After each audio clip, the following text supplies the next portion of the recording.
Good morning, students. I hope you all clear in last session.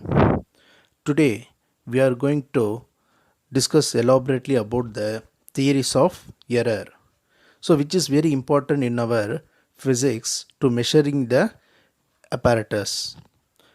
In last session we concluded up to the definition of error, and now we are going to start the discussion about the errors in measurement.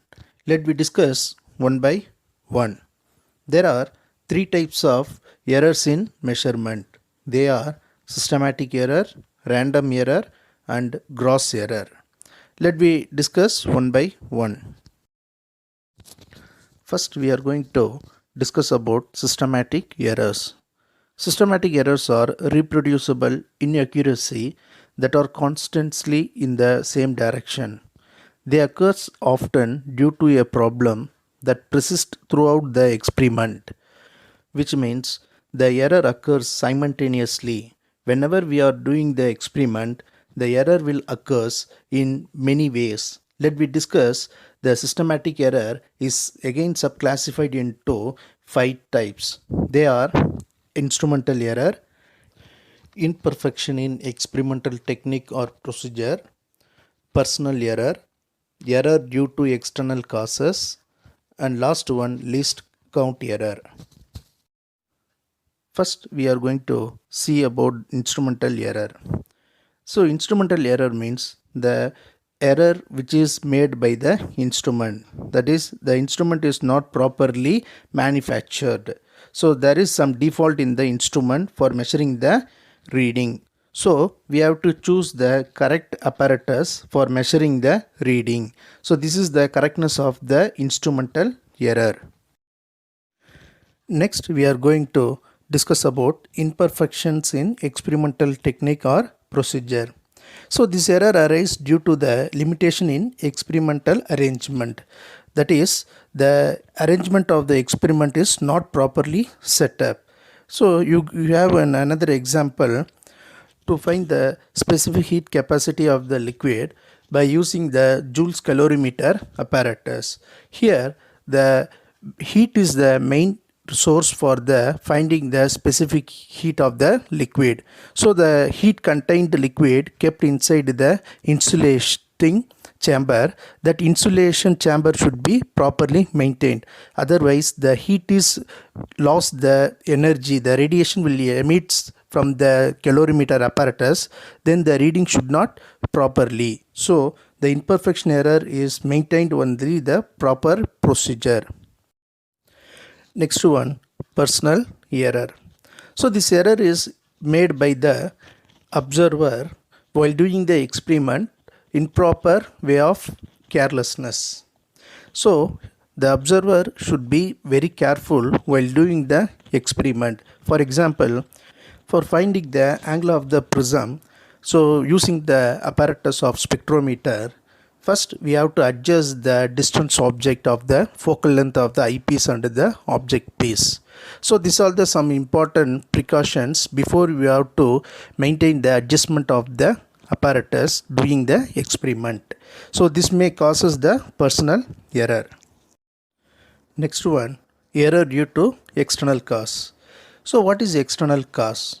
I give an example. While measuring the Ohm's law experiment, so we know we have to maintain the temperature as a constant. If the temperature is kept constant, then only the potential difference is directly proportional to current. If the temperature is varies, the V is not directly proportional to I. So for this experiment, we have to maintain the temperature.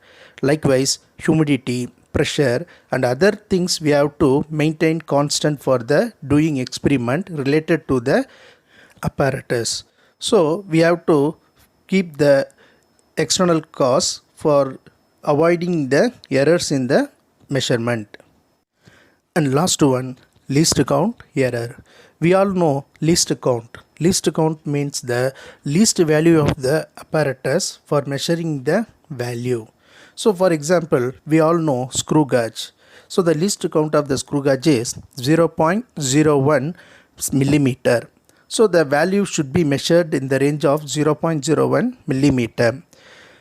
So the least count can be reduced by using a high precaution instruments for measurement. So we have to check the correctness of the least count of the apparatus. Then only the reading should be correct one. Next, we are going to see the second type of error in measurement, that is random errors. So random errors may arise due to random unpredictable variations in experimental conditions like pressure, temperature, voltage supply, etc. That is, when you are doing the experiment, suddenly there will be some voltage fluctuations in the apparatus. Therefore, the reading should be may changes.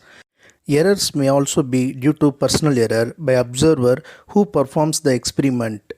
So, when the error may also depends upon the experiment done by the observer, that is observer means you. So, if you are doing any carelessness, the error should be take place. Then this random error, otherwise called as chance error. Students, for example, for the random error, we can consider to find the thickness of the wire using the screw gauge. Now, you observe very carefully. When you are taking reading for the measuring the thickness of the wire, you are taking minimum 3 or 5 readings. Why? Because the thickness may vary from one point to another point. So, the error may occur. So, we have to take certain values. For example, 3 readings or 5 readings.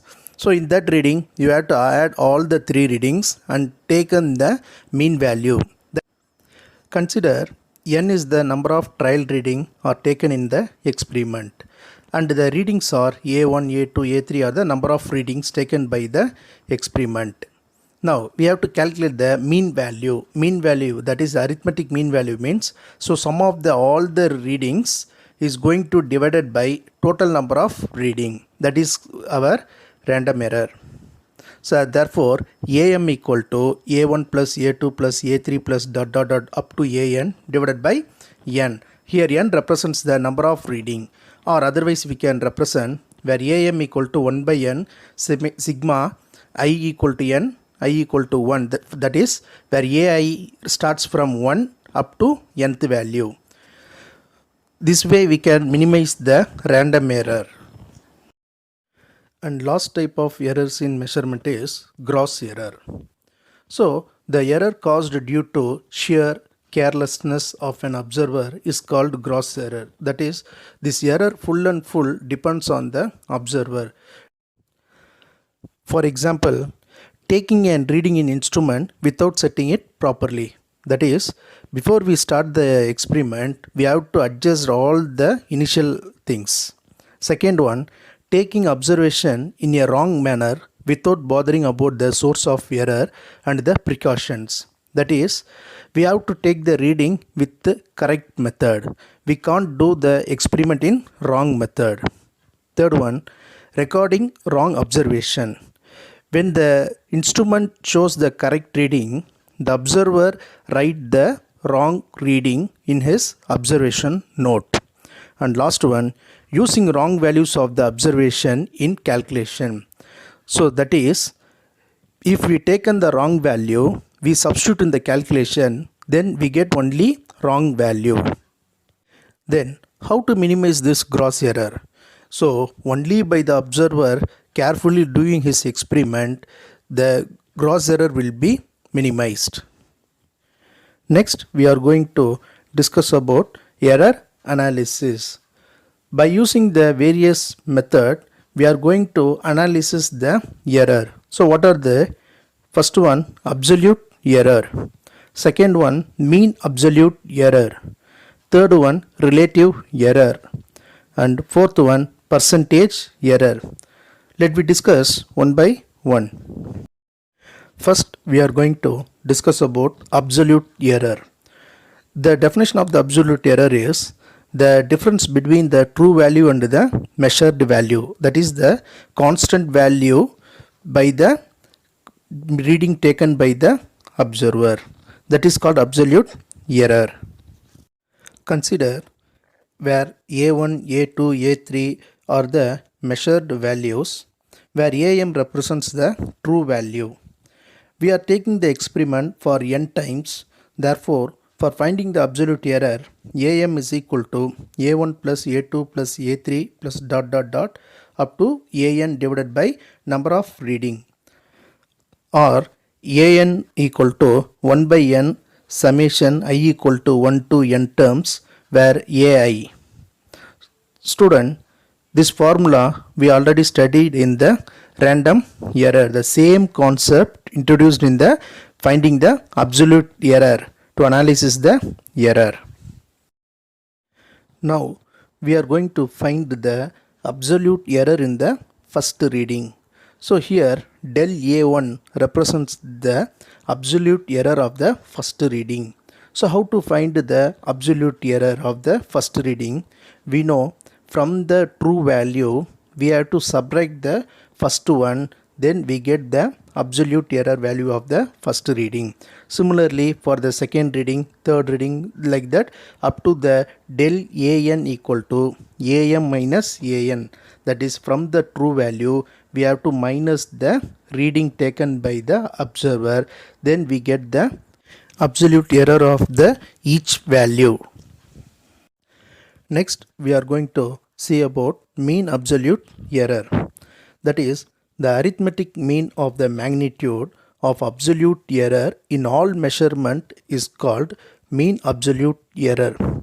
Students, if the reading becomes the negative, so we have to convert that value into positive. So for that we have to use the mean absolute error.